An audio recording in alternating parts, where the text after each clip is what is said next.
Hello, welcome back to the Appraisal Doctor. If you are here for the first time, I hope you will consider subscribing.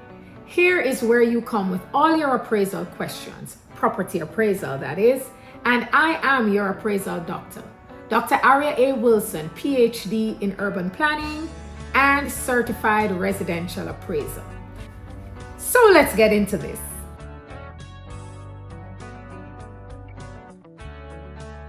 What is the question for this week? Why is the property owner's opinion of value usually different from the appraisal report's value? An interesting one, This is a question I am commonly asked, especially by those who are seeking an appraisal opinion on a property they own that they would like to sell. So, why is the property owner's opinion of value different from the appraiser's value?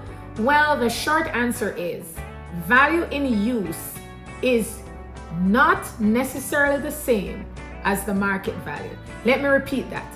The value in use is not necessarily the same as the market value. What do I mean by that?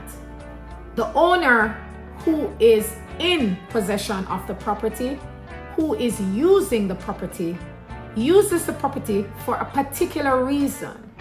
His value that he places on the property is attached to how he uses it.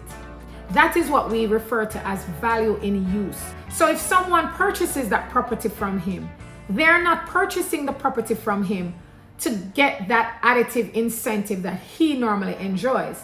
They are buying the property on the basis of the value generally in the market. Now, why does the value of the owner differ from the opinion of value of the appraiser? There are three main reasons that I want to talk about today. They are not exclusively the only reason. There are many more that can be alluded to. But for the purpose of this video, we're going to speak about the emotional ties that the property owner has. We're going to speak about the emotional ties in the event that this property may be for sale because there is a divorce situation. The property is being sold because there is a division in assets overall, and the property must be sold in order to divide the proceeds. So that could be someone who approaches the appraiser that says, hey, I'm going to need an appraisal because I'm going to have to sell my property. But the person might be so connected to that property because that's the first house they probably owned. It's the house that they grew their children in, for example. So there are a lot of emotional ties to the property. And the emotional ties to the property skews the mind of the property owner into thinking that it is possibly way more valuable than it is in the market. You perhaps were living there for 15, 20 years. All your children grew up in that house. All the anniversaries, all the birthdays were celebrated in that house. It has an emotional connection for you. You are thinking it is supposed to be valued at a particular number, and it might not align with the appraisal report's value. So that's the factor of the emotional ties. There might also be activities that take place at that location, specific activities that take place at your property that you know is advantageous to you as the property owner. An example could be of a large residential property which you may be able to rent out to close family friends who are maybe coming from out of town for certain aspects of the year. So it's not a formal income producing property, but you know that this property has a value in use that is a little higher than the regular residential property. So it might not be a situation where it's formally put on the market for rent, but it may be a situation where you have some relatives who are coming from overseas and staying at your property, and they give you, a stipend or something to offset the cost. It's not formally a short-term rental, but you as the property owner know that this is an income you can look forward to. So that's the second factor.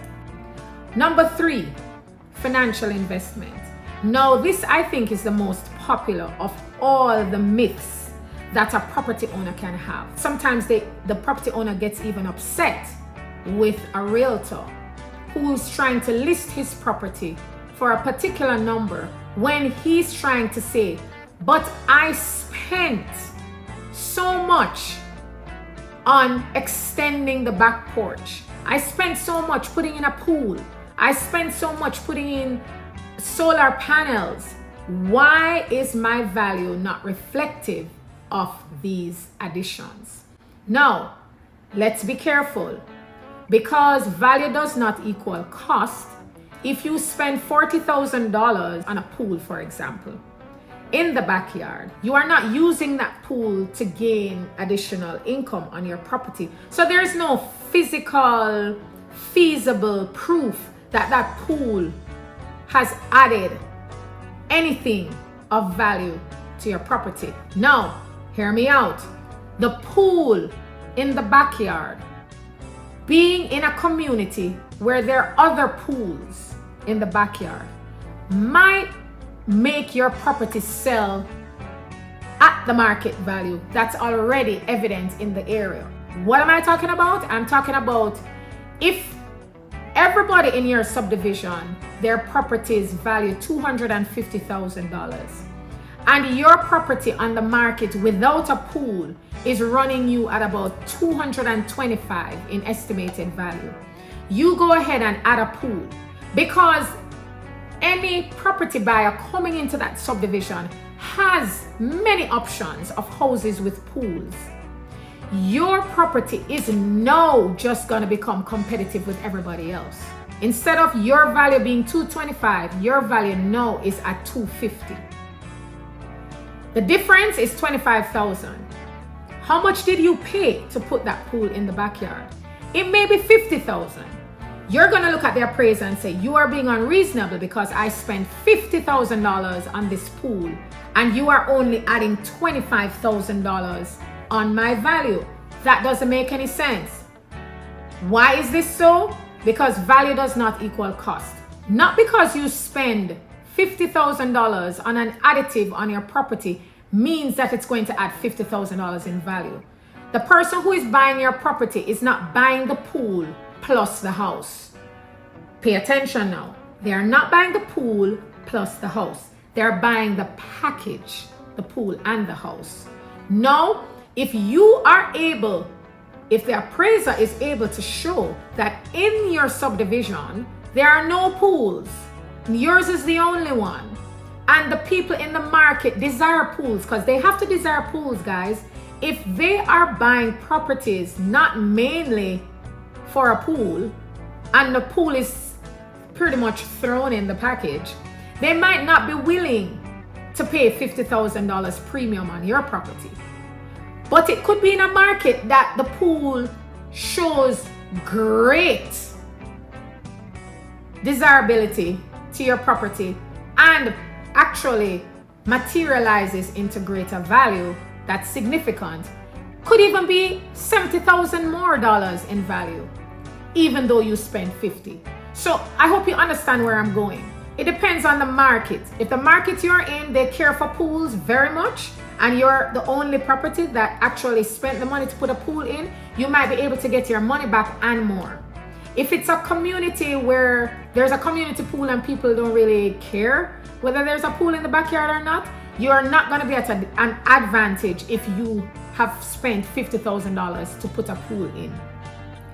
And it might be a situation where you were at a disadvantage already, not having a pool, and making sure that there's a pool in the backyard when you're selling is only bringing your value up to what everybody else's value is. You could be lower than the market and you make an addition. You add a pool, the most that the appraiser is going to do is search for comparables with pools versus those without pools and make the adjustment accordingly. The opinion of value of the appraiser may be different because the property owner is attaching value to their own use of the property, which is called value in use. Maybe because of an emotional tie with the property, maybe because of activities that they are able to execute on that premises that are not necessarily activities that a new owner will partake of. So that advantage is only to the property owner. Finally, the financial investment. My advice to any property owner going forward is you have your house. If you have any intention of selling it, if it's not your dream house, then do whatever you may with it. Not with the intention of reselling. The intention of reselling, you have to think more strategic. You are not going to want to, if you're making changes to the floor area where it will impact the value, like literally, you have to make sure that you get some advice, not only from a contractor, but also from an appraiser, because you want to make sure, or a realtor, because you want to make sure that the investment that you're making in these extensions or improvements or renovations will pan out to your advantage if you decide to part with the property. Why the property owner's opinion of value might be different from the appraiser's opinion of value. I hope I have answered that question, and let me know in the comments if you think I adequately answered, and if you still have some more questions, feel free to ask the Appraisal Doctor. Thank you for joining us today, and I hope to see you next week.